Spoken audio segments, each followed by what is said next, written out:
जय श्री कृष्णा।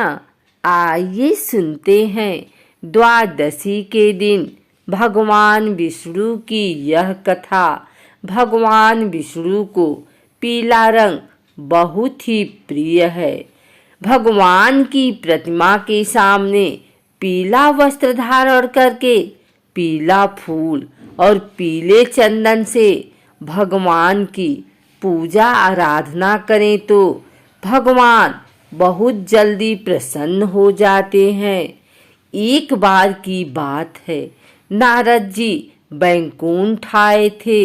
वहां उन्होंने देखा कि भगवान विष्णु किसी की तस्वीर बनाने में बहुत ही लीन हैं। वहीं पर तीनों लोक के स्वामी भगवान शिव, भगवान ब्रह्मा और अग्नि देवता विष्णु की कृपा दृष्टि अपने ऊपर बनाने के लिए बहुत देर से खड़े थे। भगवान विष्णु उन्हें अपने काम में व्यस्त रहने के कारण न तो देखा और न ही नारद जी को देखा। यह देखकर नारद जी को बहुत ही गुस्सा आ गया और वह माता लक्ष्मी से गुस्से में जाकर पूछे कि प्रभु किसकी तस्वीर बनाने में इतने लीन हैं। यहाँ खड़े देवतागण को देखा तक नहीं।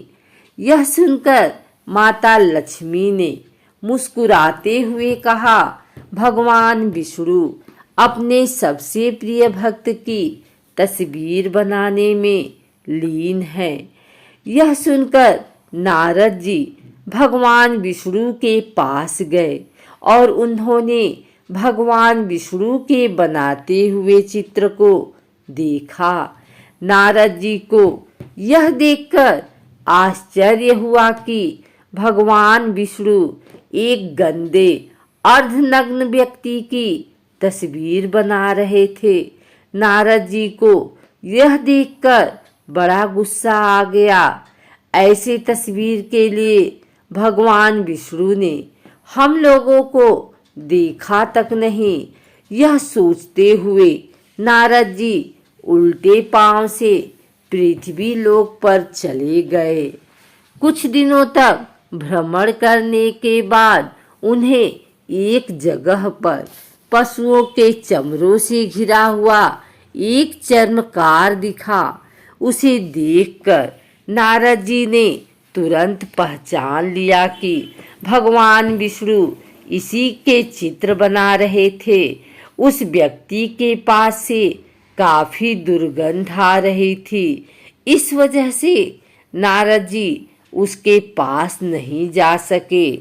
नारद जी तब अदृश्य होकर प्रतिदिन उसके दिनचर्या को देखने लगे। नारद जी ने देखा कि वह व्यक्ति मंदिर जाता है और न ही भगवान की आराधना करता है।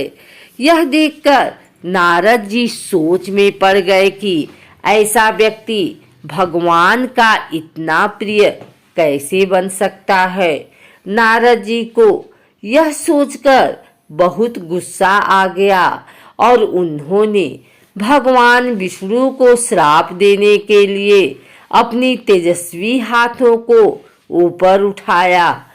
तभी वहां माता लक्ष्मी प्रकट होकर उनका हाथ पकड़ लिया और कही, देव तुमने भक्तों की उपसंहार तो देखा ही नहीं, उसे भी देख लो। यह सुनकर नारद जी फिर से उस चर्मकार के कार्यों को ध्यान से देखने लगे। उन्होंने देखा कि चर्मकार अपने चमड़े की ढेर को समेटकर एक गठरी में बांध लिया और एक कपड़े में सिर से पैर को पूंछकर उस गठरी के सामने झुक गया। चर्मकार विनम्र बाणी से कहने लगा, हे प्रभु क्षमा करना, कल भी मुझे ऐसी ही बुद्धि देना कि मैं आज की तरह ही पसीने को बहाकर आपके दिए हुए कामों को अच्छे से करके अपना गुजारा कर सकूं। यह सुनकर नारद जी बहुत प्रसन्न हुए। नारद जी यह समझ गए कि चर्मकार भगवान विष्णु को इतना प्रिय क्यों है।